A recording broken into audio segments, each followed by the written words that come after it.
Kevin Lee, and I'm going to be your tutor via entertainer about Egypt for today. Well, let's get it started then. First, I'm going to teach you guys about the geographical features that Egypt has. Many of the people, when the word Egypt is mentioned, what are the words that comes to your mind? Think. They are, for me, Sphinx, pyramids, and pharaohs. And yes, if you thought of those kind of three things when I mentioned about Egypt, you're pretty good.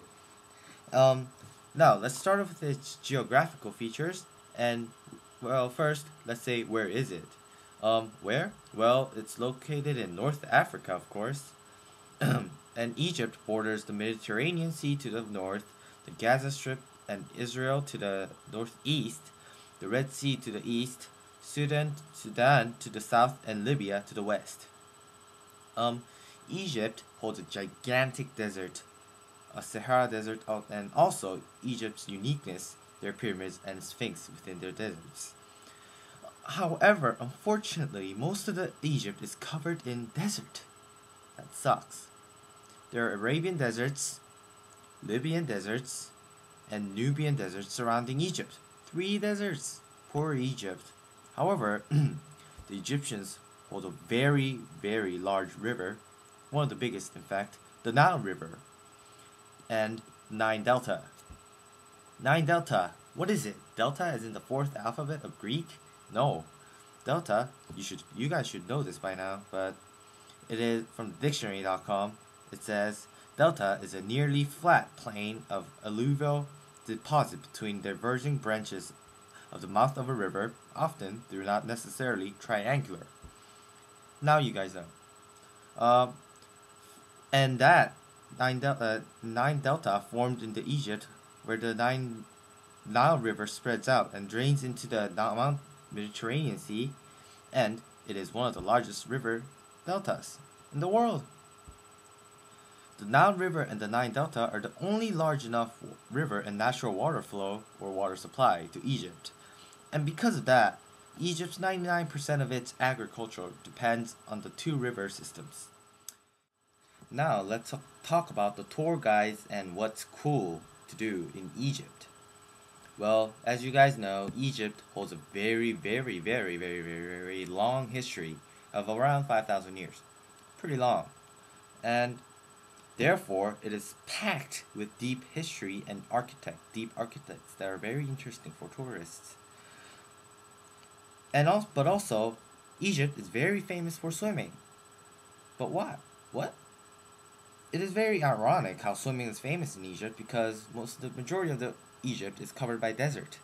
But I also mentioned that Egypt shores the Mediterranean Sea and the Red Sea. Therefore, swimming activities are really famous there as well. Okay, now let's go on with one of the biggest city or the biggest city in the Africa continent itself, Cairo, the capital of Egypt. Well, it is also called as a bridge between Christianity and Islam because north of Egypt there's a Europe, and northeast or east part of Egypt there's an Islamic world, and both of them have influenced quite heavily on Egypt during the ancient history times. Therefore, Egypt is pretty much stuck between the two different religions, so they could be considered a bridge.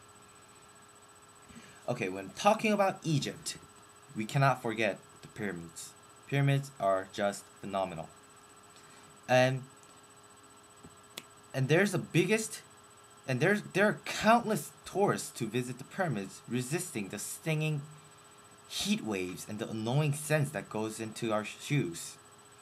Pyramid of Cheops, the biggest pyramid in Egypt, was built by Cheops or Khufu. It is currently known as the Pyramid of Giza. Why? Because Giza is the place where the pyramid is. Since Giza is the pyramid is mainly for sightseeing, and since it's one of the seven wonders of the world, tourists die to put themselves into the frame with the pyramid in the background. Also, the another city is Alexandria. Alexandria is a city not to be missed, and it's a royal city, as they call it, with considerable amount of history and conquering and revolution back and forth. It is also the second largest city in Egypt, holding 80% of the seaport imports and exports, and known for the Lighthouse of Alexandria, one of the seven wonders of the ancient world, the Library of Alexandria, the largest library in the ancient world, and the catacombs of Qom el-Shawqafa, one of the seven wonders of the Middle Ages.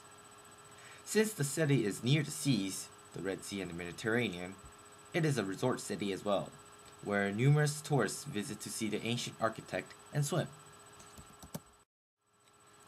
Now on to the information about Egypt's culture. As history ties into the culture, we could say Egypt has probably about 5,000 years long of history or culture.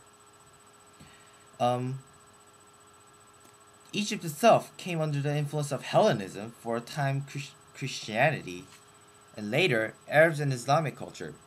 Still, ancient Egyptian cultures could be found as well, but slightly modified by the Western influences. Talking about culture, it is a big part of a society. In ancient Egyptian time, Egyptians had polytheistic beliefs, where Egyptians saw the world as a conflict between order and chaos. Pharaoh, representing the earthly beings, and even being a god, seen as a god by the Egyptians, and also the Egyptians also held the belief of resurrection in the next life cycle. And later, Christianity came in, and also Islamic came in through the influences of trade and other invasions, conquering, and etc. Therefore, in terms of religions, Egypt holds about Christianity and Islam. Now, talking about art cultures in Egypt. In talking about art, Egyptians were the first major civilization to actually develop art by means of entertainment and for visual. Examples are such as the paintings of Pharaoh in the ancient pyramids. It is said that the ancient Egyptians did not draw based on what they saw, but what they know or what they believed.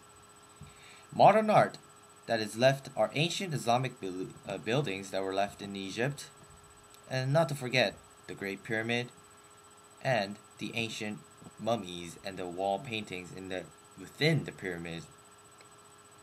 And that is a big evidence simply because of its size and its magnificence and its public fame.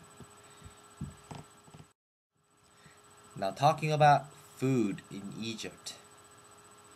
Okay, according to my research, it says that Egyptians are vegetarians. I don't like it.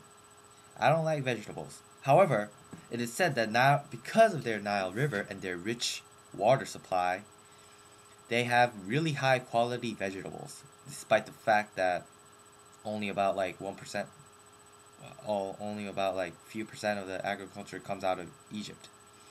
However, from that high quality of vegetables and legumes, they can make very good salads and very healthy foods for you. It is said, it ties back to the history back again, saying that peasants, when they were building the pyramids, they were fed with onions, breads, beers, and etc., so that they could keep themselves in shape and healthy enough to so that the landlords could use them to keep them busy building the pyramid. So we could say that vegetables in ancient Egypt was like vitamins for us. I wish I could say more about this topic because I have much more information than this. However, because of the time restraints, I just chose the things that I wanted to talk about the most into this video. So if you guys want to know more, although I know you don't want to go through my wiki space and read off, just please take a look. It's in my wiki space. Thank you for watching. Bye.